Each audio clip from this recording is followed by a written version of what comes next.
कि सपनों का कैसे ये भारत और बिहार बने, हम लोग उसके लिए प्रयासरत हैं। आज के दिन बिहार वासियों को, 13 करोड़ बिहारवासियों को राष्ट्रीय जनता दल की तरफ से शुभकामना हम लोग प्रकट करते हैं। नमस्कार, मैं मनीष और आप देख रहे हैं एक न्यूज़ 24। राष्ट्रीय जनता दल के अध्यक्ष जगदानंद सिंह ने आज बिहार के तमाम जनता को 77वां स्वतंत्रता दिवस की हार्दिक शुभकामनाएं दी। साथ ही साथ उन्होंने कहा कि ये स्वतंत्रता दिवस जो है हम लोग उस महान विभूति को याद करके मनाते हैं जिन्होंने देश की आज़ादी के लिए अपने प्राण को न्यौछावर कर दिया। आइए सुनते हैं जगदानंद सिंह ने क्या कुछ कहा है। यही दिन ये राष्ट्र को महात्मा गांधी ने आज़ादी दिलाई थी। करोड़ों करोड़ भारतवासी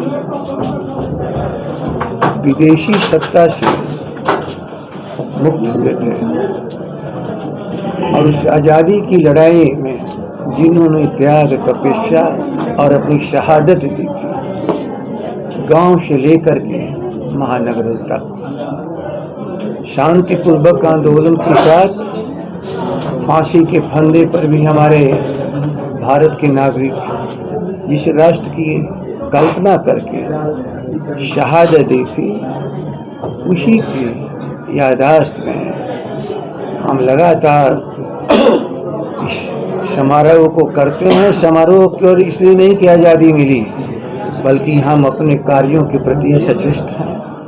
कैसे हम इस भारत के भीतर आज़ादी के फल गांव-गांव, झोपड़ियों, सड़कों में अनाथालय के अनाथ की तरह रहने वाले लोगों तक हम पहुंचा सकें।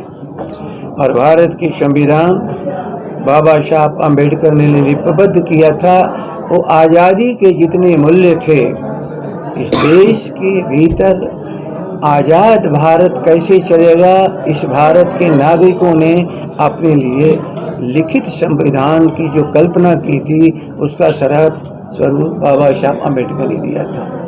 हम सभी उसी के प्रति प्रतिबद्ध हैं।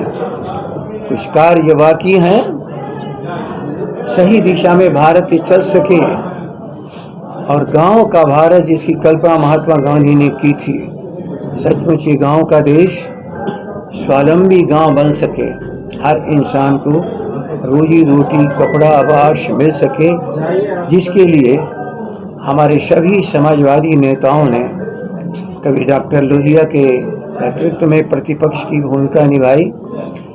आज ही के ऐसे दिनों में हमारे स्वर्गीय कर्पूरी ठाकुर जी भी याद आते हैं, जिन्होंने पूरी आज़ादी को कैसे हमारे गांव के गरीबों, अशिक्षित लोगों को शिक्षा, रोटी, कपड़ा, आवास दिला सकें और भारत का लोकतंत्र अक्षुण्ण रहे। इसके सभी डॉक्टर राम मनोहर लोहिया की प्रतिपक्ष की भूमिका जो उन्होंने निभाने का काम किया था, आज हम उन्हें भी याद करते हैं। वो हमारे सेनानी केवल आज़ादी नहीं चाहते थे, आज़ाद भारत में हर नागरिक को अधिकार दिलाना चाहते थे और उसी अधिकार देने के लिए, उन्हें अधिकार दिलाने के लिए दुनिया में राष्ट्र एक मजबूत भारत राष्ट्र बन सके, केवल कुछ लोगों का राष्ट्र न हो, बल्कि 1 करोड़ 30-40 लाख जनता के ये भारत बन सके। 77वें आज दिवस पर हम संविधान की रक्षा के लिए शपथ हम सब लोगों ने मिल के ली है और महात्मा गांधी, अम्बेडकर, डॉक्टर राम मनोहर लोहिया कि सपनों का कैसे ये भारत और बिहार बने, हम लोग उसके लिए प्रयासरत हैं। आज के दिन बिहार वासियों को, 13 करोड़ बिहारवासियों को राष्ट्रीय जनता दल की तरफ से शुभकामना हम लोग प्रकट करते हैं।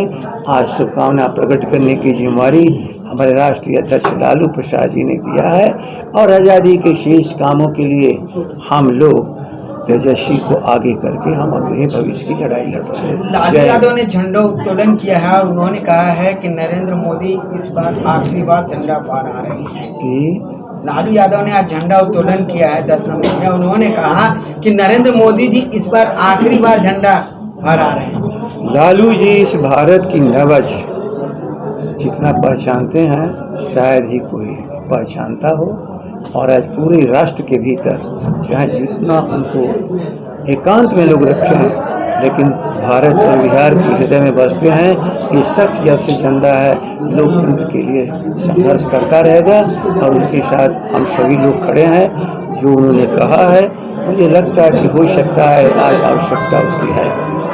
Thank you sir. तो आपने सुना जगदानंद सिंह सीधे तौर पे ये कहते हुए नज़र आ रहे हैं कि ये स्वतंत्रता दिवस जो हम लोग मना रहे हैं ये उस महान विभूति को याद करते हैं जो अपने देश के लिए बलिदान दिया है। साथ ही साथ उन्होंने भीमराव अंबेडकर और राम मनोहर लोहिया को भी याद किया कि किस प्रकार से वो देश के संविधान को और विपक्ष की भूमिका को अच्छे ढंग से उन्होंने निर्वहन किया। साथ ही साथ उन्होंने नरेंद्र मोदी पर भी हमला बोला है और कहा कि लालू प्रसाद यादव यदि ये कह रहे हैं कि 2024 के बाद जो है वो नहीं झंडा फहरा पाएंगे लाल किला से, तो कहीं ना कहीं बिहार के नब्ज को समझने वाले हैं लालू प्रसाद यादव और देश के नब्ज को भी वो समझते हैं। इसीलिए इस तरीके का बयान उन्होंने दिया है। इस तरह के तमाम अपडेट के लिए देखते रहें एक न्यूज़ 24। कैमरामैन रंजीत के साथ मैं मनीष, पटना।